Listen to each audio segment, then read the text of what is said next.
I'm under the care of the Veterans Affairs. I suffer from PTSD and a bunch of other stuff. I was shot.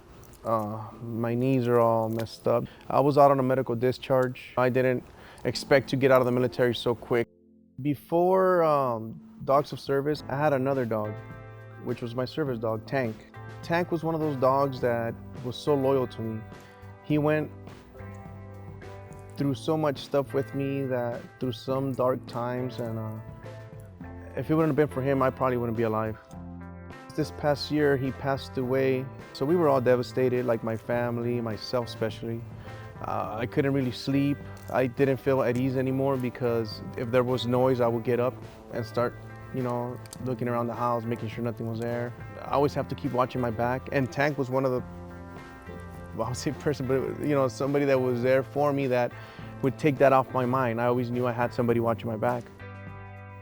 When I didn't have Tank, it didn't matter if I got up a bed or did anything or whatever, it didn't matter. All that depression, anxiety, PTSD, all that, it was just ruling my life. I heard through some friends of that there was this program, Dogs of Service. I decided to contact them. I was actually talking to Sarah Lynn for a while, and she asked me if I had any preference on dogs. I told her pit bulls. Sarah Lynn was like, well, you do understand that pit bulls, they get judged. And it's probably one of those breeds that you're gonna get some attention and stuff like that. My response was, I get judged all the time, and it's because of my tattoos. Little do they know, what's under that. I told her, yes, I still want a pit bull. And she says, okay, I think we have a couple and we'll see what we can do. As I explained to her all the activities and stuff like that I do, she said, we might have the perfect fit. There's this dog named Willow, and she's in the program, and I think you'll like her.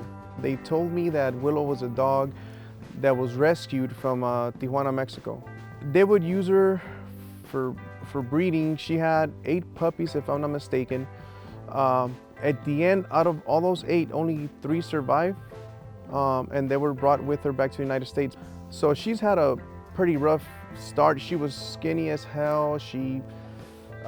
Just if you were to see the pictures of her back then, you would not recognize her. And I could relate with her a lot. I was raised in Mexico. I was born here, but raised in Mexico. And I was one of them kids selling gums in the streets. I had it really rough. And I'm here now, thanks to, you could say, the Marine Corps and all the opportunities I've had. Same thing with her. Luckily, Positive Change was able to take her in their program, in the prison program, which is awesome, which helps not only us veterans, but also and the dogs, but also helps the inmates. My story and her story are so much alike in so many different ways. I fell in love with Willow the first day. Like, we clicked. She was just there with me. She just kept, I don't know, we had this little contact, and that was it. Like, we both belong to each other now, and I'm so grateful for her.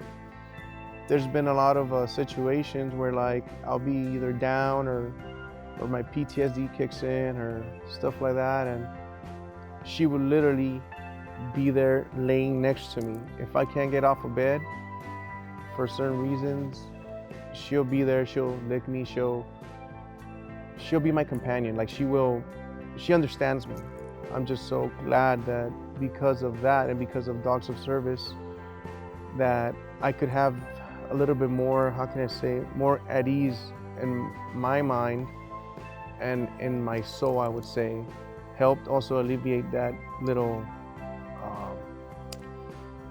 emptiness that I lost with Tank.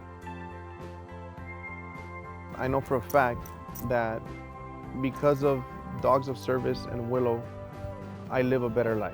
There's still a bunch of brothers and sisters still fighting to this day, and they're gonna keep coming back. And I really think Dogs of Service and just service dogs in particular would help them transition better and live a better life.